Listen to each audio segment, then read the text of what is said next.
Do you like beer? Do you like podcasts? Do you like beer podcasts? Then check out Crackin' One Open, a podcast about brews, news, and pop culture reviews. Every week, we crack open a new craft beer from breweries around the country. And sometimes the world. We'll talk about how it was made, what's in it, the history of the brew, and the brewery. Then we'll give our tasting notes, and while we're finishing up, we'll talk about some of the latest goings-on in the world of pop culture. So check out Crackin' One Open with Mike and Elise, part of the Forgotten Entertainment family. Attention, culture consumers. Join me, the Queen of Queries, Sarah O'Connor, and my band of nerdy knights. Colleen McMillan. Flo Siegel. And Anders Drew. On Bohemian Geek Studies, where we take extremely dorky dives into our favorite fandoms, especially that Star Wars galaxy far, far away. Listen each week as we examine the stories that mean so much to us. Bohemian Geek Studies is available wherever you get your podcasts and is proudly part of the Forgotten Entertainment family. Well, Pam, which way you going? Left or right? Right. That's too bad. Hi. Well, because it was a 50-50 shot on whether you'd be going left or right. You see, we're both going left. You could have just as easily been going left, too, and if that was the case, it would have been a while before you started getting scared. Since you're going the other way, I'm afraid you're gonna have to start getting scared immediately.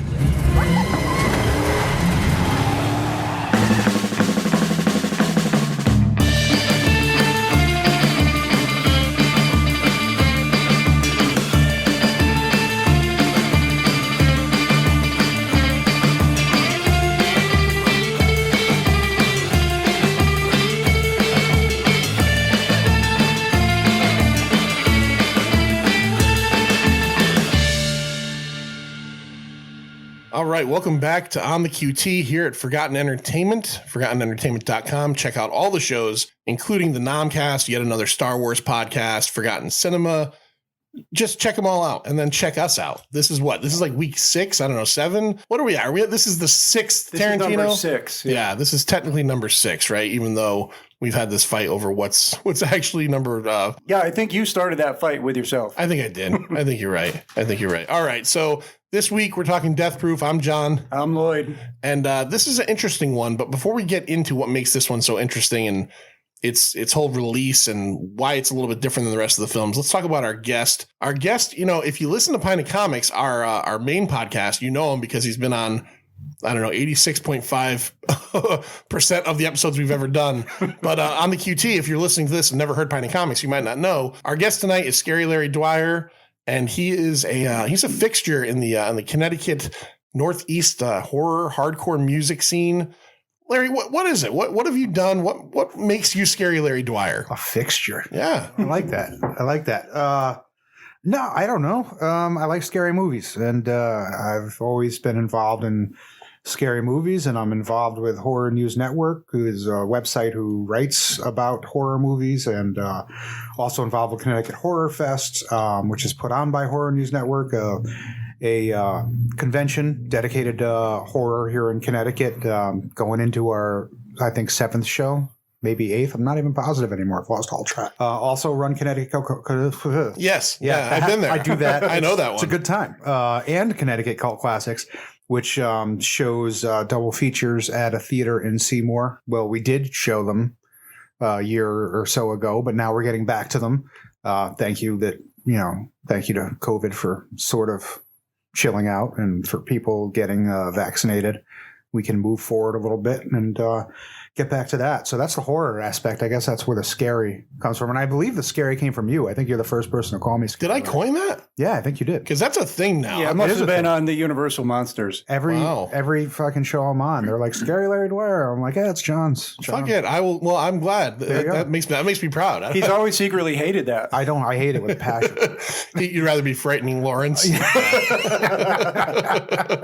Yes. Lewd Lawrence. Lewd Lawrence. All right. So that's Larry. He's a good friend and been on the show a million times. We've been asking all the guests as we go along, your personal history or fandom with Tarantino films. Where are you at with that? Yeah, I mean, I love Tarantino. Tarantino for me is a top 5 all-time filmmaker.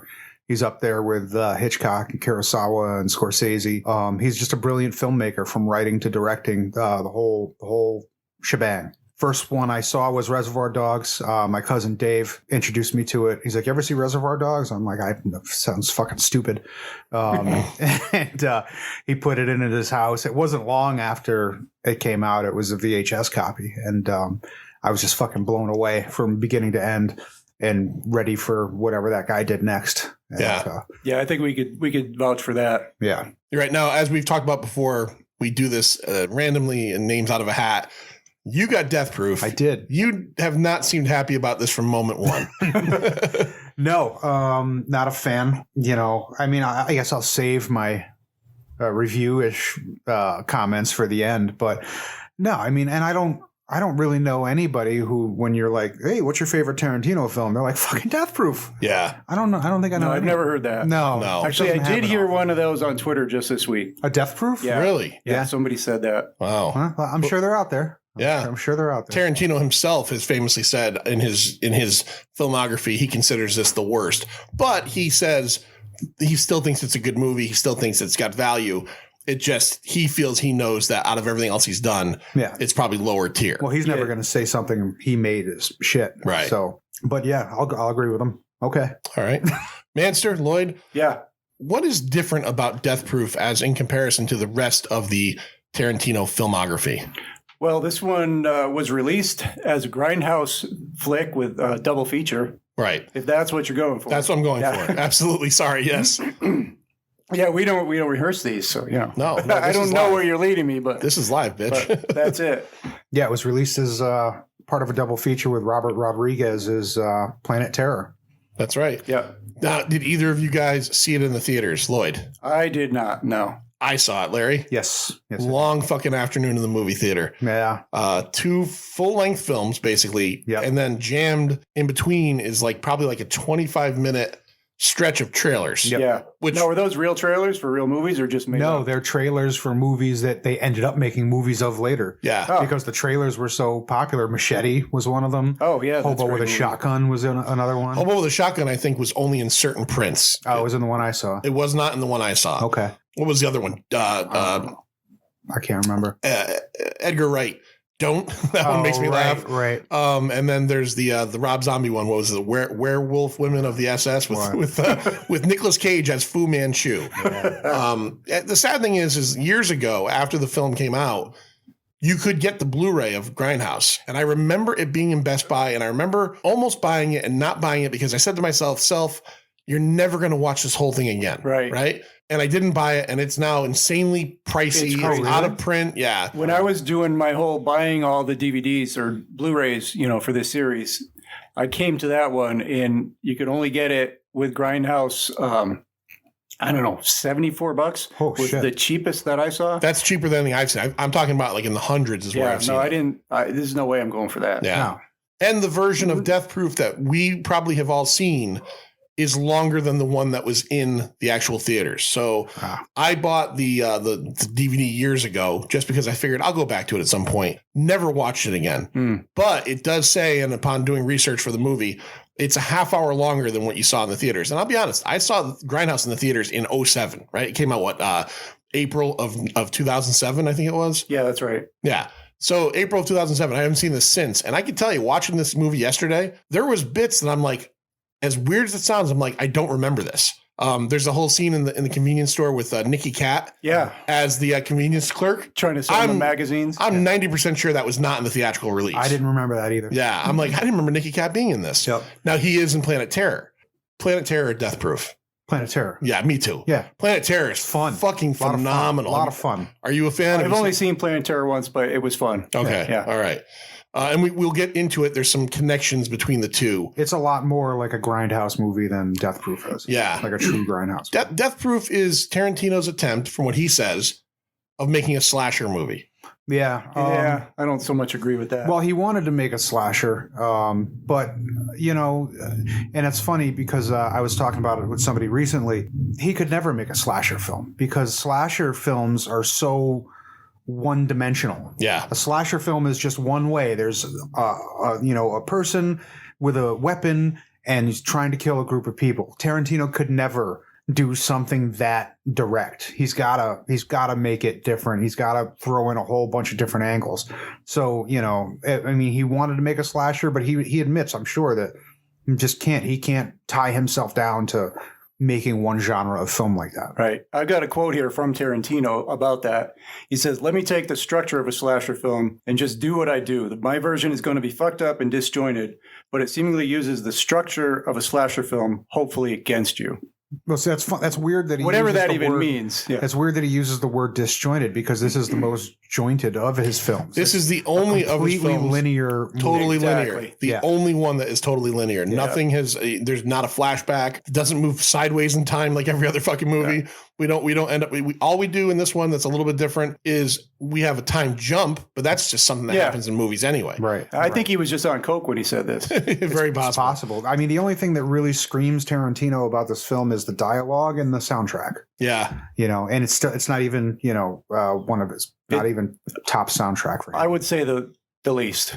Yeah, it's still. I would mean, put it way at the bottom. but even so, it's still better than most people's soundtracks. Oh, correct. Yeah. He's very good at some things, and dialogue and soundtracks are definitely there. All right, Lloyd, let's get into the cast list on this thing. Who's in this? We've got Kurt Russell as stuntman Mike McKay.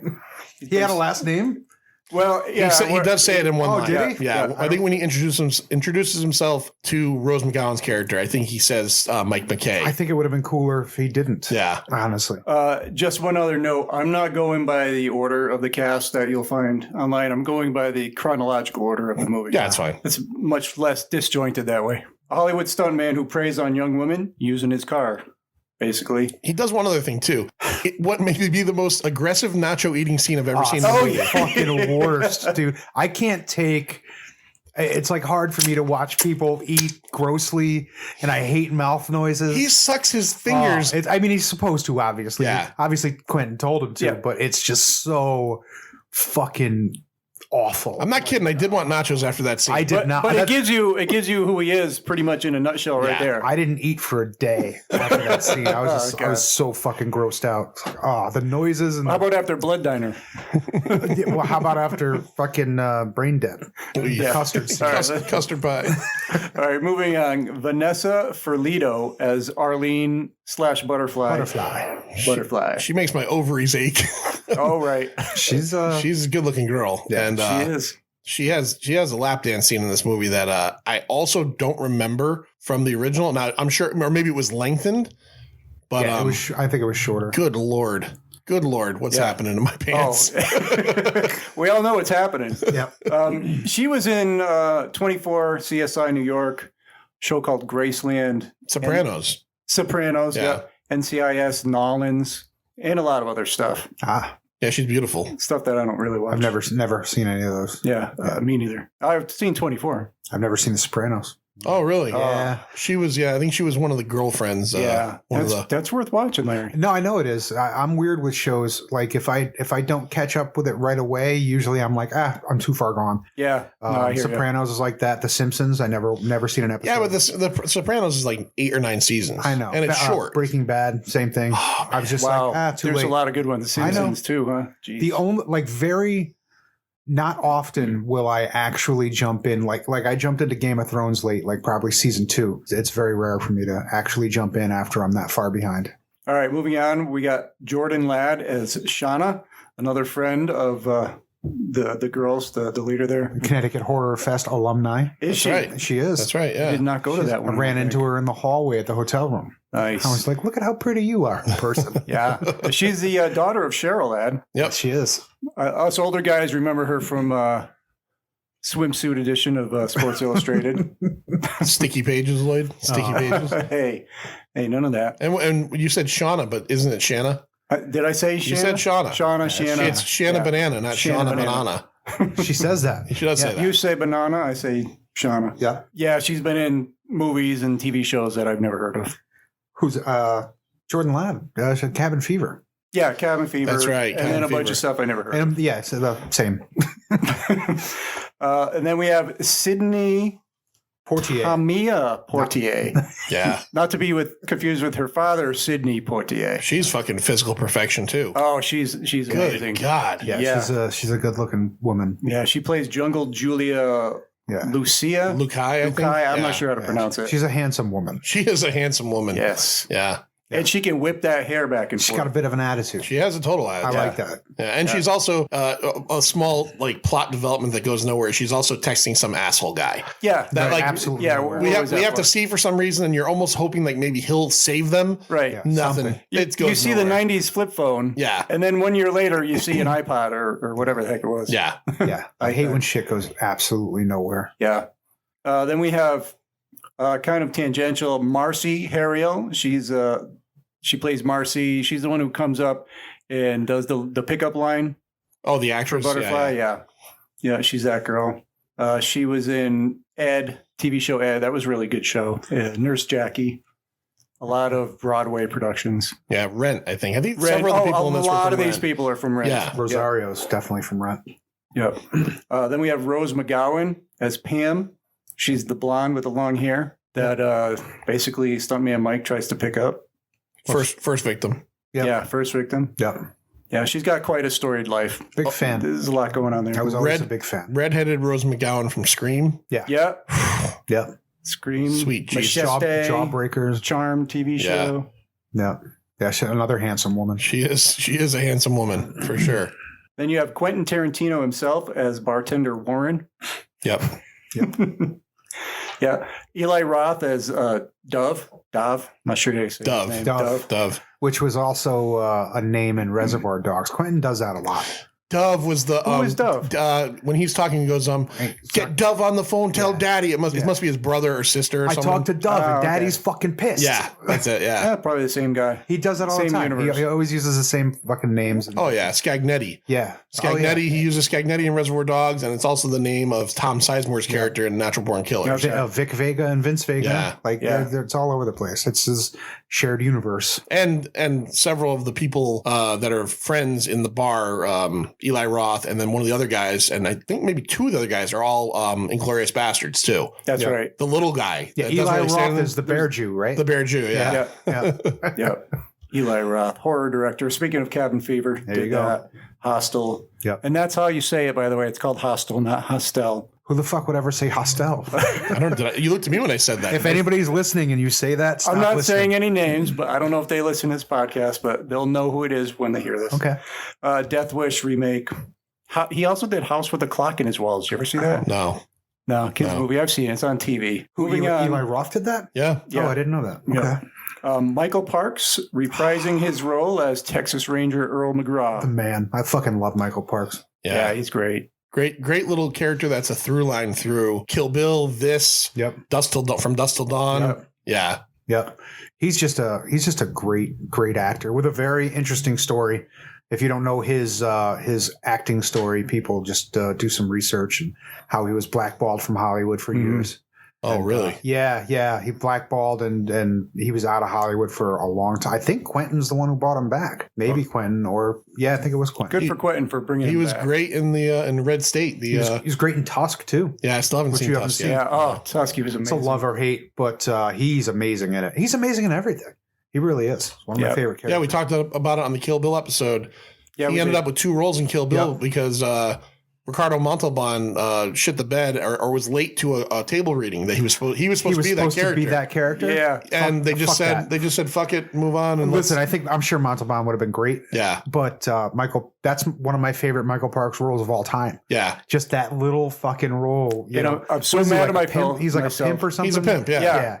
Just that whole. If you watch it, he never closes his eyes fully through the whole scene. He like blinks halfway. It's very strange. See, I didn't notice Yeah, that. it's Wow. really weird, but it works. He's like a lizard. and it's very slow. Like he closes his eyes like halfway. Bill, I think he licks it too. He like licks his Yeah, eye. it's so great. Bill, he shot you in the head. I would not have done that. I would have just cut your face. So good. Oh man! All right. So after that, James Parks, his son, as Ranger Edgar McGraw, Number 1 son. and number 1 son. And I'm going to do one more. You may not remember this character, but Dr. Dakota Block. She's a doctor at the end when they were talking. That is certainly a role that's certainly a scene that was not in the theatrical release. And that is a role that connects the two films, Planet Terror, because she is his daughter. She is Ranger Michael Park's character's daughter. I didn't get that from there. You don't get it until Planet Terror. And her name is Marley Shelton. Yep. And what we will know her from is she was the lifeguard in The Sandlot. Wendy Peppercorn. Wendy Peppercorn. Yep. Yep. He's been planning it. He planned that, guys. All right, that's the first half of the film. Yep. Let's get to the second half. Tracie Toms as Kim Mathis. She basically plays a stunt woman who's friends with Zoe. She's the driver of the car when they're doing all their shenanigans. Ballyhoo. She's one of those actresses that looks very familiar to me. And then when I looked her up like on IMDb, I didn't recognize her from when anything. you see her face, it's different from the character's face. I mean, they did something. They shortened her hair. She does look different. But she was in Rent as well. Devil Wears Prada. Looper. Oh, okay. I've only seen that once. But. Lots of TV shows. Then we have Zoe Bell as herself. Yep. This was, I believe, her very first role, cast by Quentin Tarantino. She's a stunt woman and an actress. She's the bomb riding on that car. That's pretty amazing. Oh yeah, she was Uma Thurman's stunt woman for Kill Bill. Right. Yeah, and she's a fucking amazing. She didn't know that she was like the star of this movie until much later. Yeah, she saw it on a movie poster. She saw it on a poster. She realized how she important thought she was going to be a small role and just do some stunts, and it wasn't going to be focused on her. And it turns out that Zoe Bell as herself. Yeah. You know? I'll tell you what, though, it was pretty annoying. And their diner scene going around 360, and she's fake chewing and talking at the same time. Yeah. Pretty fucking annoying. That diner scene, though, was like shot for shot Reservoir Dogs diner scene. Oh, yeah. Yeah. The timing was the same, everything. The 360 was like, holy cow. However, the dialogue was just not quite as interesting. No. Then we have Rosario Dawson as Abernathy Ross. What's your last name? Great name. Yeah, Abby. Call me Abby. Big fan of that siren. She's hot. I will say this, though. In this film, at least, and we've talked about this before on Pint of Comics with Ant-Man, the first Ant-Man movie, where they took Evangeline Lilly, who's a beautiful woman, and gave her that terrible haircut. Yeah. That haircut. You don't like the haircut. I don't like that haircut. Yeah, I can see that. I don't like that haircut on Rosario Dawson, but you know what? You know what's weird about Rosario Dawson is that she's super hot, but she's not in any way, shape, or form traditionally super hot. No, not at all. She's kind of lanky. She's kind of, there's nothing that you would say kind of nerdy looking. Yeah. There's nothing that you would say, like, if you were just to go on a like, let's say a base grade hotness scale, and you were going to be the most vanilla dude ever and base it on this woman is hot. She doesn't hit all those marks, but she's fucking hotter than most women on earth. Yeah, when you put it all together and animate her. Yeah. Totally hot. Yeah, very hot. I like my women animated. Yeah. Then we have Mary Elizabeth Winstead as Lee Montgomery. Another of my favorites. She's one I would put more in the traditionally hot category. Oh, of course, yeah. But besides that, you don't get it in this movie very much. She's fucking great. Oh, yeah. She's a great actress. And something I'd never thought of before is that in this film, you get the lead from both the things. Because she was in the you're prequel. right. Yeah. She was the lead in the prequel. Yeah, I'll give you some her stuff. Scott Pilgrim versus the World. Yep. The Thing 2011. 10 Cloverfield Lane, and Fargo Season 3. Still haven't seen Season 3 yet, yeah. It's really good. She's great. 10 Cloverfield Lane is a really good movie. Yeah. She was also in the superhero movie with Kurt Russell, the kids, Sky High. Yeah. Was she in that? Yeah, she was the bad guy, bad person. Really? She was like pretending to be Kurt Russell's son's girlfriend, but she was actually a villain from way back in the movie. Oh, I didn't realize that. She's also Lucy. Is it Lucy McLean? She's John McClane's daughter. Oh yes, Justin Long. In the last two shitty. Oh, she was in both of them. I know. I never saw the very. She was in the fourth one, and I think I never saw the fifth one. With a Vengeance. No. That's the third one. Live Free or Die Hard. Live Free. That's the one. And then Die Hard. We're in Russia now. I don't know what it's called. Yeah, I don't know what it's called. It's a great name. What's up, comrades? And she was also, I didn't see it, but she was also in Harley Quinn and yes, she was. She was the Birds of Prey movie. She was Huntress in that, yeah. My daughter loves that movie. Really? Wow. Yeah, she loves a lot of crap. She loves a lot of crap. Then we have Nicky Cat. He just came up recently in one of our other podcasts. Way of the Gun, yeah. We love Nicky Cat. as basically a store clerk. He sells fashion magazines. That was to, bizarre. the It ladies. was such a weird nothing scene. Yeah. What is happening? Yeah. Why is he fucking selling bootleg fucking foreign cosmopolitans? Italian and Vogue. Vogues? It's I got Italian Vogue, Italian Larry. Vogue. Like, why is that even a thing? And why are they so psyched about it? Yeah, and like they're Well, like, we're she's a gonna model and an actress. gives right? a shit? and here's another If question. she's a model and Yeah. she's in it, they would have sent her a fucking I was going copy. to say, why doesn't she get a comp copy of the fucking Yeah, book she was right, in? right. Of course she does. Yeah. Okay. I feel better And now. last one, I'll do one more. Jonathan Lafrin as Jasper. He's the guy that lets them drive the white Challenger. That's like Adam Sandler's He buddy, is a right? longtime, Adam Sandler friend Yeah. and assistant, and he's in all the movies. I like him. I always liked him. Yeah. Yeah, He's he's like cool. the cross-eyed dude in Waterboy. Yeah, Louisiana frog cakes. he actually, I think I read somewhere that the character of Jasper is the same character in Kill Bill Volume 1. Because that is him, and he's the one who pays, my name's Buck and I like to fuck. He pays... is that guy. him? It's the same guy, and I Yeah, didn't realize yeah. it's supposed to be the same character. Same and in something I character. read, it said it's the same course it is. character. Of course Oh, it okay. is. Yeah. I didn't remember. I haven't seen Kill Bill Volume. I don't think I've seen either of them in years. I'm gonna have to rewatch that. Volume 1 for sure. Yeah. Well, that is the whole list. I mean, I left a good. few people off, but those are the major players. All right. So, what do we got for real quick before we get into the movie itself? Do you have any budget information on this thing? Yeah, I got some stuff. What do you got? It's going to be as Grindhouse, though, not as Death Proof. Yeah, I don't think you can break it out. Yeah, they never released it otherwise. When yeah. I was doing research, I did see some numbers for Death Proof, but it ended up being Switzerland. Oh, okay. It was actually released outside of the U.S. Individually. Oh, that's weird. Yeah. All right. So we have a $67 million combined budget for these two. Opening weekend, it made $11.6 million. That was April 6, 2007. Yeah, took a big hit there. $25 million total domestic box office. Those Weinsteins must have been fucking pissed. 25.4 worldwide. Holy shit. Wow. Crazy.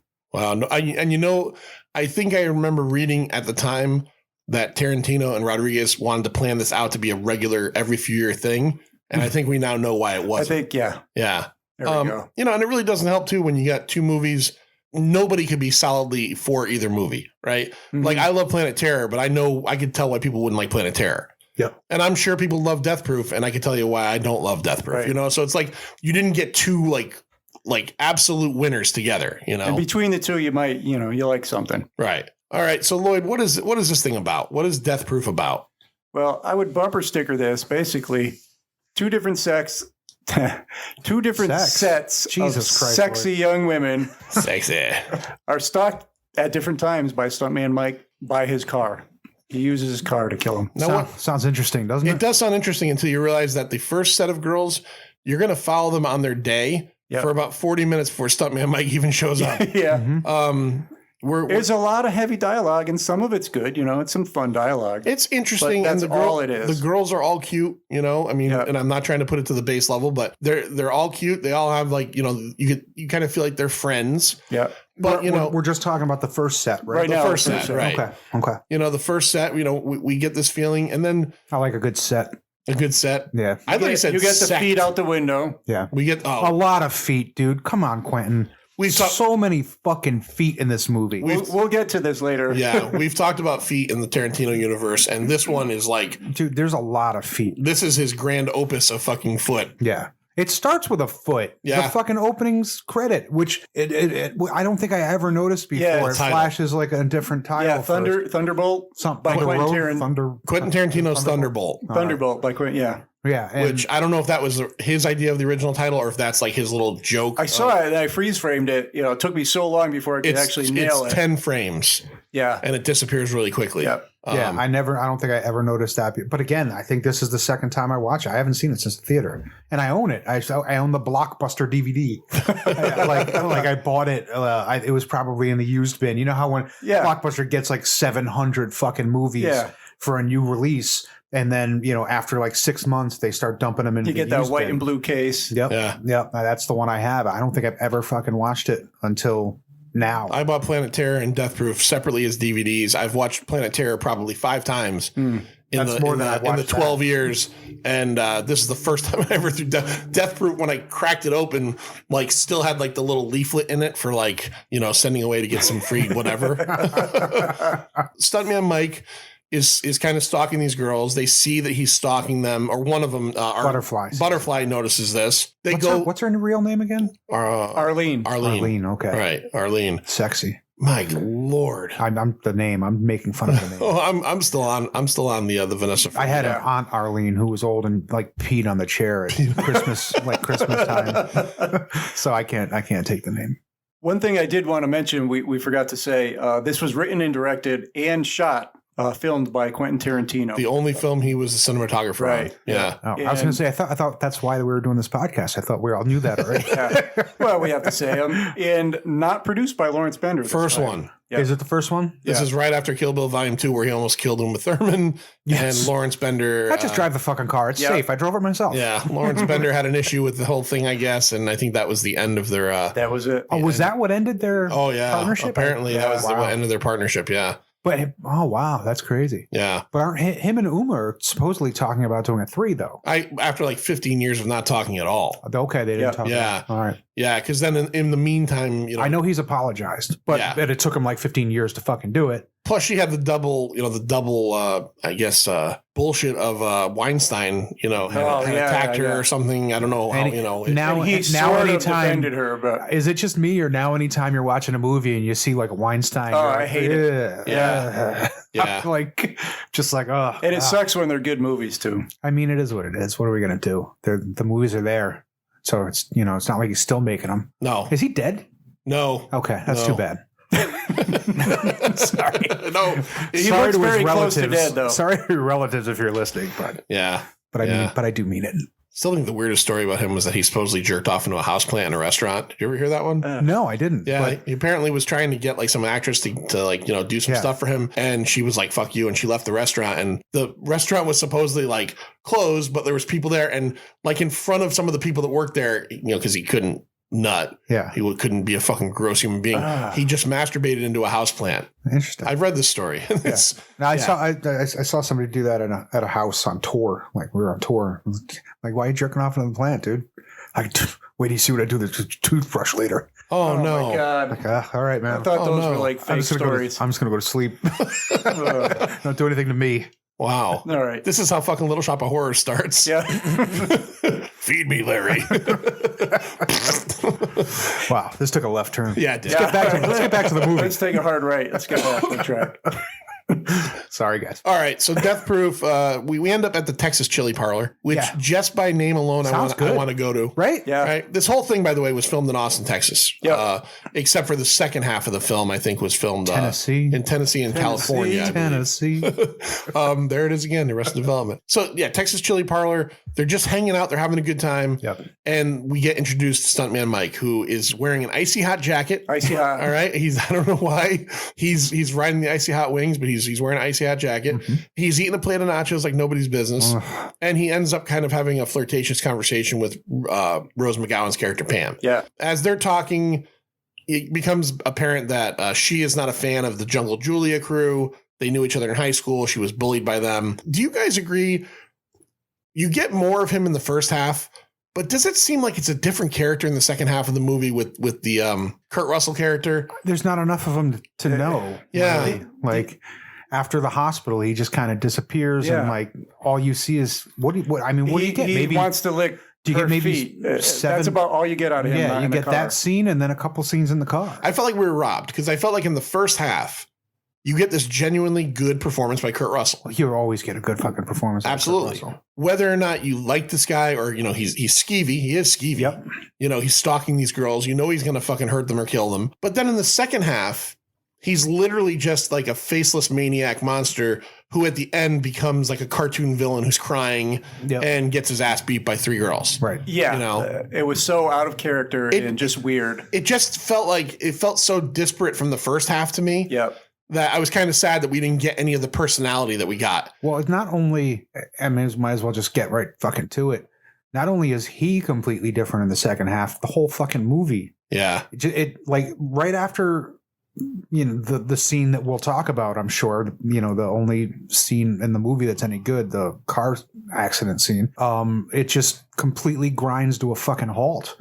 And it's everything. The fucking dialogue is boring in the second half. Everything is just, it's a fucking boring shit show in the second. It's a completely, and it's funny because it starts like, Quentin's got the fucking Grindhouse looking film, like things are skipping but then in the second half, it's like a straight movie now. Like that all disappears. Like the movie cleans up. Honestly, it's much. I noticed a little bit, but it's way less. I didn't even notice that. It's like you're telling me that you just made a completely different movie for the second one, and it's like the dialogue is not as good, the characters aren't as interesting, and now your Grindhouse effect is gone. And it just drags out. It's very, very dragged. So that whole effect was physically done too. It was not digitally entered. He actually destroyed the film with stuff. Now, that's interesting that you brought that up because that's something that I don't think I could have quantified myself. But this movie starts very slowly, right? With the first group of girls.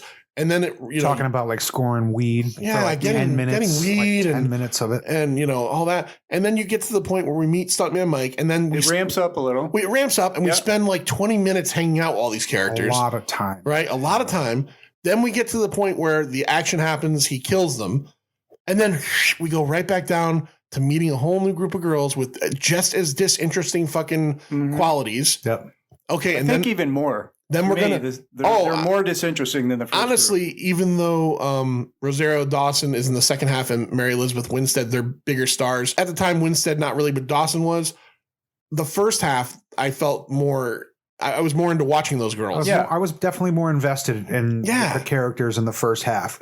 Their conversations were more interesting, even though it was still really fucking. Listen, it can be slow as long as the dialogue is good.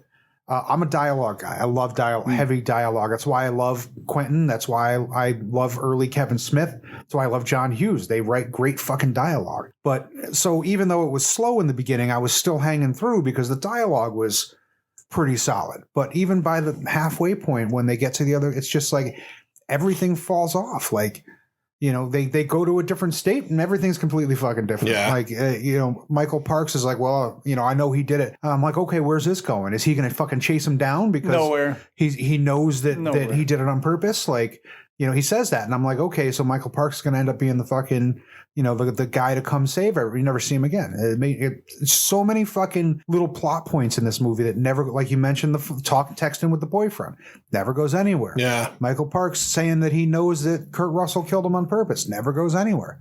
It's just frustrating. Yeah, it seems very incomplete. Yeah. And I think some people might dismiss it and say he was trying to make like a bad movie or a Grindhouse movie. See, I gotta fucking take issue with that because a Grindhouse movie is supposed to be offensive and a little disturbing and a little, fucking hardcore, a little hard edged. This is like anti-Grindhouse. It's like fucking soft. Right. and that's what I was going to say was in that same line is that you can't really use that as an argument because he made essentially like a weird Grindhouse martial arts film with the Kill Bill movies, and those are great movies. There's effort put into those. Yeah. Oh yeah. It feels like the effort on this was If you're gonna make a fake exploitation movie, at least make it fucking exploitative. Make it fucking super. The dude, like every other movie he makes is far more controversial than this movie is, right? With his race stuff and his sexism, air quotes. If it is, I don't know, but I mean, all that shit that happens in his other movies is far more outstanding than what happens in Death Proof, and this is the one that's supposed to be the fucking exploitation film. Doesn't make sense. I'm sorry. I'm getting angry now. I'm sorry. Yeah. Well, it's kind of like he just gave up. Maybe he realized this isn't really getting. It's not going to be a great film, and I don't know. It feels like he just gave up a little more. He just kind of like phoned it in the end. If you saw this as half of Grindhouse in its 120-minute version, or I'm sorry, hour and 20-minute version, you could believe it. But like as I'm watching this yesterday, it's hour and 53 minutes long. This is a fucking full ass length movie. Yeah, that has no right being me and Larry. And the worst half is actually longer than the first half. Right. And me and Larry briefly talked yesterday, and I think what I said was I could have seen this story being like a Tales from the Crypt, like 40 minutes long, and it's just this guy, and he uses his car to kill women. Yeah. And it could have been the entire first half only, and ended with him killing them. Yeah. You know, Yeah, and then that's you're right. like, oh, fuck this guy, you know, and he survives. Now, let's get to that point, though. Let's get to the actual point of when he kills these girls, because I don't care about the rest of this movie. That fucking scene is fucking crazy. Yeah, it is. It is bonkers. Absolutely crazy. All right. So, Lloyd, why don't you talk us through it? What happens?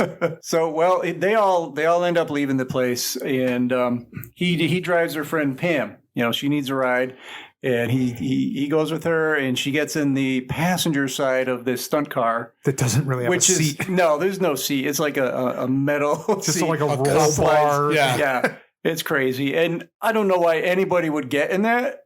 That's just stupid, but you know, it is what it is. And you know, he tells her right away, basically, there's no bones about it. You're gonna die over there. The switch flips immediately. Immediately. Yeah. Immediately. It's like, you're going left or you're going right. Yeah. Yeah. And when she said, he's like, oh, that's too bad. Because at least if we went the other way, you'd have been comfortable for a little while. Yeah. But now you're going to be scared right from the beginning. Yeah. It's So- like, oh, shit. So he smashes her up pretty damn quick with, going fast, hitting the brakes. She smashes her head. And then he goes after the carved girls that went the other way. He zooms way past them. They don't know it's even him. He gets way past them, turns around, turns off his headlight, guns it, straight head-on collision. Amazing scene, the overhead, like God's view shot. Well, not just that, but he turns the lights on right before. Oh, yeah. So He it's flicks the light on right before. like To give him a little fucking imagine scare. that. Yeah, that is. Holy shit. I mean, because then they do the Tarantino does that really cool thing where he shows each girl's reaction. Right. The light switch on, then he shows a girl. Shows each another girl light getting switch. killed, Yeah. reaction getting killed, and these girls don't just get fucking killed. Nope. Like, I got to be honest, I don't remember how much of it they showed in the theaters, but I had forgotten about the tire to the face. Holy fuck. Oh. Just skinned her whole fucking face. Just ripped her beautiful poor butterfly. Ripped her head, ripped off Jungle Julia's leg, which was hanging out the door again, out the window. Launches off like a fucking like a rocket propelled grenade. And then he, even though his car is death proof, and I like that one scene where he tells Pam that, this car is death proof. And I like the bit where he goes, something I didn't mention to you. Only my side has that benefit. I love that line. I love the way he says it. Something that was cut from the film. I don't know if it was filmed or if it was just in the script, but I think I read it was filmed, is after the accident, there's a scene where he's jerking off in the car. Oh, and they cut that out. Well, I'm glad they cut it out too. Although in the end, it does go to show a lot because this is how he gets off. Yeah. Right. It's this older guy. You don't know his whole deal. Maybe this damaged his brain so that in the second half he lost his personality and became someone different. Yeah. I kind of wish there was I hate saying this. I don't wish there was more time in the next one, but I wish there was less time with the girls and more of him. Yes. Maybe terrorizing the girls with that attitude, because that would have made his comeuppance better when you find out he's such a pussy. Yeah. Yeah. Now, when they showed those 4 scenes, I really kind of expected to see a decapitation. Well, you saw a fucking tire rip a girl's face Well, off. you saw that, but who was driving? One of the roller derby girls, like the blonde. Yeah. And nothing all happens you see to is her. just a windshield shattering near her. You don't really see anything at all happen to her. Because Jordan Ladd shoots out of the fucking window. Yeah, she shoots She right skids out. across her head. Like Fucking 40 cannon. fucking feet. Yeah. And then Jungle Julia's leg rocks off. It was a good looking effect. That the way the leg bounced, it was done really well. And that was That's what? Nicotero. Yeah. Nicotero and Burger. Yeah. Yeah. KNB effects. Yeah. All good stuff. All good stuff. Yeah. The tire to the face is fucking brutal. Yep. Absolutely brutal. But then we get to the next line. And like you said, the next 14 months later, and in the meantime, Officer Earl McGraw, Sheriff McGraw has said, he's doing this. Yeah. I know he's doing I this. can't prove it. It's all because the girls were drunk and he wasn't. Yeah, right, exactly. He got a broken cop. I mean, he's willing to hurt himself, Yeah. which also is weird in the second half. Yep. So here's a guy who's willing to fucking have this crash, break his collarbone. I think they said break his leg, fuck himself up pretty decently. Yet when he gets shot, he's crying like a bitch. Shot in the fat of the arm. I didn't understand that. I'm not saying it doesn't hurt, but I liked the acting when he's in there and he's like he's pouring the bourbon on it. Oh, no, and he's no, like, no, do it. Just do it. It was great acting, but I'm like, what? It just does. I know we're assigning logic to Death Proof, but it just doesn't seem like something a guy that's willing to get into a crash like that. And not just that, but you've got to assume he's done this many times. The scar. Yeah. The scar is probably from one of these bits. Right. So now again, maybe that's addict behavior where he's like, I'm so into getting off with these, with doing this that I'm willing to, to fucking, break my collarbone and all this shit and, deal with it later on. But when he gets shot, and it's all, I do like the fact that when they shoot him too, he's not expecting it at all. He's taunting them. Yeah. Hey, ladies, that was a lot of fun. Yeah. This movie absolutely and totally never gets past a certain point of real interest to me. Right. But man, does the second half just fucking fall right off of a cliff. Yeah. And then the credits at the end. So they catch up to him. They beat the shit out of him. Essentially, the second group of girls. Lindsay, my wife's watching it with me, kind of like half watching it. And when they leave Mary Elizabeth Winstead, she's like, those are not good friends. Yeah, exactly. I got that in my notes. Absolutely. These are not good friends. No, that guy doesn't look like he's got good ideas. No.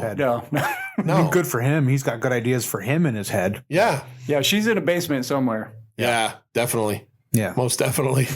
That's a shame. Did we talk about the lap dance scene? Let's get to the lap dance scene. Yeah. Yeah. It's a stellar point. It is a stellar point.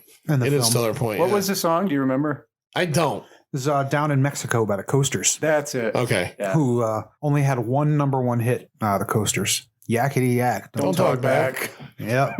Can I tell you something that might sound like, I'm just going to lay it out there.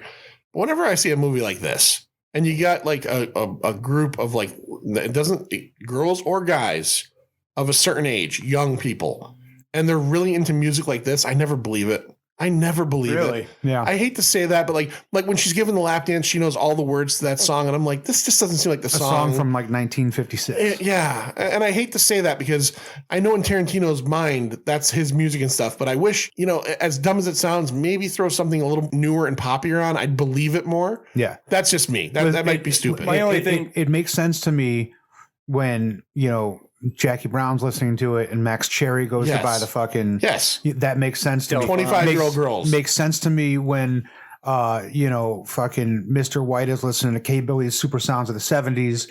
That all makes sense. Yep. But yeah, a 20, maybe even younger year old girl listening to a song from 1956 and knowing all the words, stretch. The only thing I can come up with is they visit that bar and people play the song and they just know it from the jukebox. Well, she said at one point that she had never been there. She said, "Oh, really?" Julia tells me that this place has a great jukebox. All right, well, that jukebox is actually theory. Owned by Tarantino. Of course it is. Yeah. Filled with his music, and he had it brought in special on a trailer. What an asshole. To that restaurant. That's a real restaurant, the Texas Chili Parlor. Yeah. Brought in, and you could see real quick when at one point when one of the songs is changing, you see Miserlou from Pulp Fiction. Yeah, I did see it, and I paused it just to make sure I saw it. Yeah. Was anybody eating chili? I didn't see anybody. I did not. It seemed more like a bar. I was disappointed with the lack of chili. Yeah. Like when a Wendy's has more chili than a Texas Chili Parlor, there's a problem. Right. So yeah, the lap dance. She knows what she's doing. She does it well. She's danced before. She got that half shirt, not really a half shirt, maybe a 3/4 shirt with her. That pair of shorts just works. Small. I think the shirt's just small. Yeah, it's just small. All right. Those little like canvas shorts she's wearing, they work for her. Yeah. I kind of like her paunch. Weird well, that, but I mean just her. My lord, her little belly. Just her loungy appearance. Like she's wearing just some fucked up jean shorts, a wife beater, and flip flops. She's got a weird nose, kind of like it's. She a little does. off. Like one nostril. Nostrils are weird. Yeah. She is like we talked about. She's sexy. She is sexy as shit. And, and when she's dancing and you see that she's not like hard stomached, I was like, oh my god, she's doing. She's a real girl. Yeah, she's a real girl. Yeah, that's a good way to put it. Yeah, that's a good way to put it. That's not some fucking actresses and models. Like they don't look. Mm-hmm. They don't look even like that Piranha Sharks movie I was in. I've never been around a group of more beautiful people. Yeah. I'm like this is weird. I don't feel right in this room. Like these are the most beautiful women I've ever seen. Yo, where are the real people at? All these guys are incredible looking. Like, and this is a fucking B movie. Like, I can't even imagine. So, like, to see and they kind of all look like normal girls. I like that. I like seeing like normal looking people in a movie. Mm-hmm. But a good scene. A great scene. Good scene. Great song. Good choice of song. Again, kind of weird that she would know the words to it, but who knows? Maybe her dad was a big fan of the Coasters. Maybe. Yeah. Do you think there's a moment? And I'm being dead serious in this. So Kurt Russell. in this scene is gonna. He's said the magic poem to Butterfly. Lloyd, what's the poem? You know it? Yeah, I know it. The woods are lovely, dark and deep, but I have promises to keep and miles to go before I sleep. And miles to go before I sleep. That's it. That's it. So you say that magic word to the magic poem to Butterfly, and you get a lap dance. Right. Buy her a drink. Buy her a drink, say that, and then, if you're the first guy. Do you think that there's a real conversation between actors with Kurt Russell where he has to say to her, look, like either I've got to wear some kind of cup or I apologize to you. You're going to feel, but something's going to happen. It's not your fault, but you're attracted. Like, I don't know how I would handle that as an actor. I thought that's funny that you mentioned that. Yeah. Because like, I thought about it. And I'm like, her and Kurt Russell like have this conversation beforehand, like every sex scene. Because listen, all right, let's say I'm in this movie, right? I'm in that fucking role. Quentin casts me because I'm Scary Larry Dwyer. Yeah. As stuntman Mike. I'm going to be like, listen, I'm a little embarrassed that we have to do this. And I'm going to be like almost apologetic to her. Like, I'm sorry that, you have to fucking do this like on me. And, things might happen downstairs that I can't control. Apologies, and I wonder, like, do they have some kind of conversation? They must have like a way that? to wrap it up or something. Yeah. I don't know. Like, I feel like there would have to either be a conversation or I'd have to go to the director or, prop master and say, you've got to give me a cup. Right. So that if anything happens, it's not noticeable or she doesn't notice it because, it's just human nature. Yeah. And she's but not. Is it? I it's mean, just a physical reaction. I don't know if it is for actors. I don't know if they can turn that shit off. I don't know. I don't know, but I'm telling you, if she couldn't turn maybe you that got to shit clean off. the pipes first. Maybe. And then, you got a 5-minute window. Go in your trailer, jerk off into a house plant, and then, yeah, okay, all right. Maybe. Yeah. We gotta go now. Roll the fucking camera. Roll it, QT, roll it. All right. So that's the story of Death Proof. Manster, let's talk about some Tarantino-isms. What stuff from other films or connectivity has popped up in here? Well, you've got the 6th trunk scene with Zoe and Kim looking under the hood of the Dodge Challenger. The trunk scene that's a hood scene in this one. It's a hood scene, but it's still a trunk scene. No dead bodies in there, but still the same type of scene. You've got I guess this is the 5th bare feet scene with Arlene, Jungle Julia, Rosario Dawson, several others, really. The 5th, and by the way, with that scene, when she's laying in the car, Rosario Dawson, and stuntman Mike comes up. Licks her foot? Well, he doesn't actually lick it, but man, first he rubs it to tickle her. And then he gets real close and he's got his tongue out. And you're thinking he's licking her toes, but he licks his finger and then does that thing with a toe and then stumbles by like, oh, I just, I dropped my keys. Yeah. How disgusting is that? Yeah. Do you get anywhere near someone's feet sticking out a window like that? No. But I mean, I think we also I'm also not Quentin Tarantino. Yeah, that's true. I guess he does. Tarantino, certainly. I mean, there's no, look, we're 6 or 7 episodes deep. There's no other way to put it. This guy's got a foot fetish. Yeah. Oh, yeah. Yeah. Big time. Yeah. All right. So then you have the 5th corpse POV scene, which is in the car when Pam's dead, but she's like looking up at Mike through the glass there. You got the 360-degree shot. Practically get dizzy watching it in the diner. You've got another mirror scene, the 6th mirror scene, stuntman Mike looking in the rearview mirror. You've got the 4th dancing scene, just talked about, the lap dance. You've got more black and white scenes, so the beginning of the second half of this film is black and white, and then switches to color. It's weird, unexpected. Then you've got more diner scenes. Half the movie is a diner scene, really. And then you've got more car scenes, and the other half of the movie is the car scenes. And then you got product placement. You've got the Go Juice, G-O juice at the convenience store. You don't actually see one, but I guess the Big Kahuna Burger. Stuntman Mike says it's on the billboard near the Big Kahuna Burger. Right. So he mentions that. And Arlene is drinking out of an Acuna Brothers cup early in the movie. And somebody mentions Red Apple cigarettes at some point. Yeah, at one point that's mentioned. And then you've got a couple other things that aren't really, these connect to other movies as well. So Abernathy's phone rings, and it's the whistle, it's the tune that Ellie Driver whistled in Kill Bill Volume 1. And also, while they're talking in the car, Abernathy talks about getting a foot massage, which is from Pulp Fiction, and Daryl Hannah. and Quentin's life, and it's from Quentin's life. Yeah, exactly. And then you've got Zoe talking at one point in the diner about the movie Dirty Mary, Crazy Larry, which is a movie that Bridget Fonda was watching in Jackie. It's brought up twice in this movie. It's brought up in the first half and in the second half. Yep, great fucking movie. And there might have been more, but that's what I caught. I'll give you a couple that I caught just from watching it. The yellow car is like the little pussy wagon. Did you see that? Really? Yeah, the yellow car on the back has little pussy wagon on it. Oh, I didn't see it. Shit, I didn't see it. Going into, again, like I said before, Dr. Dakota Block, who is Earl McGraw's daughter, plays a bigger role in Planet Terror. Okay. She's Josh Brolin's wife, and she ends up, there's a whole thing. Another connection to Planet Terror is you see them twice when they're walking into the Texas Chili Parlor, and when Butterfly's giving the lap dance in the background, you see the crazy babysitter twins, who are the two, like, I think they're Robert Rodriguez's nieces. They're crazy hot. They're two girls walking in before in skirts, and they're holding hands. Yeah. They have a larger part in Planet Terror. And when she's giving the lap dance, they're dancing in the background. Okay. So there's a couple things like that as well. Yeah. Larry, anything we didn't pick up? Anything you noticed?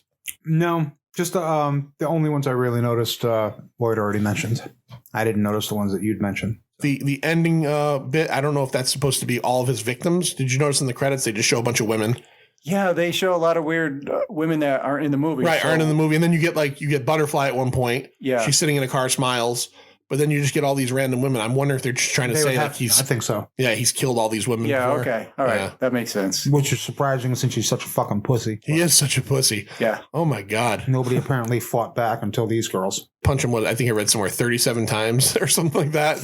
Could be. Yeah, he was going round and round. Until he gets his kick in the face. Yeah. They never go back, at least that we see, for Mary Elizabeth Winstead. You know, speaking of her, a funny scene when she's sitting there and she wakes up in the chair and Jasper comes over. What does she say? She's like, she says, "Gulp, gulp." Yeah, yeah. I couldn't remember what it was, but yeah, like, oh, you're gonna stay here. Gulp.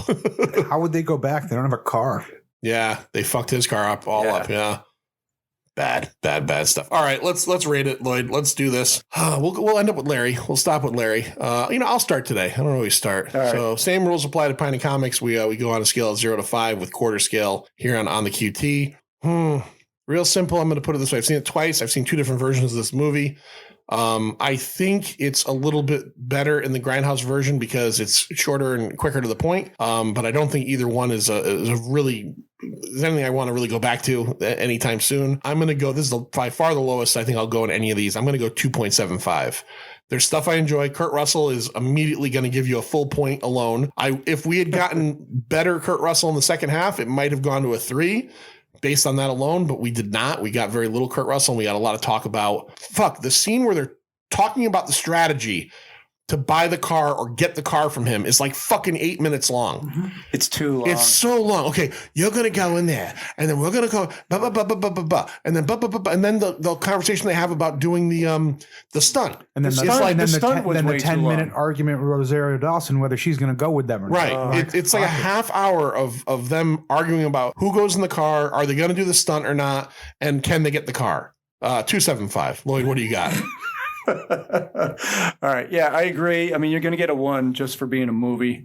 Another 1 for being Tarantino, I guess, and a 1 for Kurt Russell. And then I'm going to dock some points. So I'm going to end up with a 2 and 2.5. 2.5. Look, Vanessa Ferlito gives this at least 50 for me. Like the fact that she has not been a bigger thing, or maybe I didn't meet her at some point. It's all very sad. Yeah. It's all very sad. All right. That great car scene too. There's some great car scenes. Do you have the cars, the two different cars you had? What was it? Did you write that down?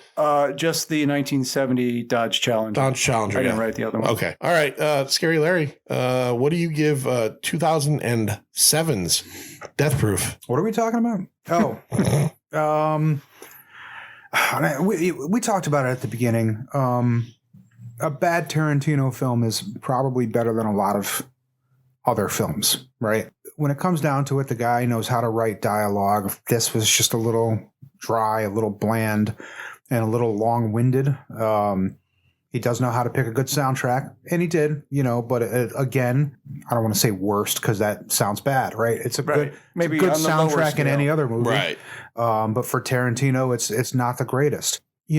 I'd say this started out as maybe, a 3 or higher, but then just hit a fucking wall, with that, after that head-on collision, and then just fucking dive bombed to a really boring, nonsensical film, which again, like I said before, is the opposite of what, an exploitation film can be nonsensical, but they're never fucking boring. Right. Never boring. So do you think his penchant for dialogue gets in the way of what he wanted to do? Yeah. I think he went. And what's funny is, did we talk about it? He said that he cut 40 minutes out of this movie. His original cut was 40 minutes longer. Yeah. Fucking imagine 40 minutes of what? More dialogue? 40 minutes talking about the fucking more paper screaming to steal about the his car. boo-boo. God, 40 minutes sounds like there was a whole nother set of girls that we could have been bored by. Yeah. So, I mean, it started off pretty promising, but still never started as good as any of his other films. I'm going to say it ended up around, I'll go 2.5. Because it's still, like I said, it's still a bad Tarantino film is still better than a lot of people's films. It's not a horrible film. Unless we do another episode on it in the future, it won't hit my DVD again. No. Yeah, we're done. We're done with Death Proof. I'm done watching Death Proof. Now, Larry, real quick, do you want to give everybody out there all of your website information and remind people that, like, as this comes out, it's probably going to be July or August when this episode hits, but you're gearing up from recording time in a couple weeks to have your first show at the Strand. Yep. Which means if that's successful and things keep going in the right direction, by the time this comes out, you will probably be having another one, right? Yeah. So what's going on? Hopefully, so what's the first one in June? First one back? Yeah. So August would be the next one after that. I've got some ideas. I think I might get a little crazy. I think I can get away with showing some crazier stuff now. I think people are just ready to go see anything. We're there for it. Yeah. That's what I'm saying. Like, if you were there when I showed Lady Terminator, there was like 45 people. I think if I showed Lady Terminator now, I could probably sell the fucking place out because people are just so, amped. So, I don't know, maybe an Andy Serkis double feature. Oh, no, I don't think the Knights of Columbus would ever let me get away with that. But I'll definitely be doing some more stuff as long as, the world keeps going in the right direction when it comes to COVID. So you can check that stuff out at ConnecticutCultClassics.com. Also in September, we'll be back at the Naugatuck Event Center with Connecticut Horror Fest. You can check out info on that at cthorror.com. So far, we've announced Matt Lilliard. Yeah. From Scream and Scooby-Doo, I guess. That's the first thing that came to my mind. Yeah. CJ Graham, who played Jason Voorhees in Friday the 13th Part 6, which I believe is John's favorite. That's the best one. That's the fucking shit one, yeah. No, that's the good one. That's a zombie one, right? The first of the many zombie ones, yeah. Yeah. What's that name's escaping me? The guy who plays Michael Myers in Halloween H2O, Bob Elmore, who played Leatherface in Texas Chainsaw 2. And we've got some really good other guests signed up already that will be announced by the time you hear this. So check out cthorror.com for that. And for your horror news, check out horrornewsnetwork.net. All right. So next week on the QT, Lloyd, who do we have coming up and what movie are we watching? We have Inglourious Bastards with Mike Butler himself. Mike Butler from ForgottenEntertainment.com and the Forgotten Entertainment family. And you can find him on several podcasts, Forgotten Cinema, Two Player Bros, and Cracking One Open with Mike and Elise. That dude does a lot of fucking podcasts. He does. He'll be doing an extra one next week because we will be talking about the alternate history World War II film, Inglourious Bastards. I thought that was all real. Oh, yeah, no. That's how Hitler died. Yes. We only could wish. Spoiler alert. All right. Till then, I'm John. I'm Lloyd. And we will see you next week. Gulp.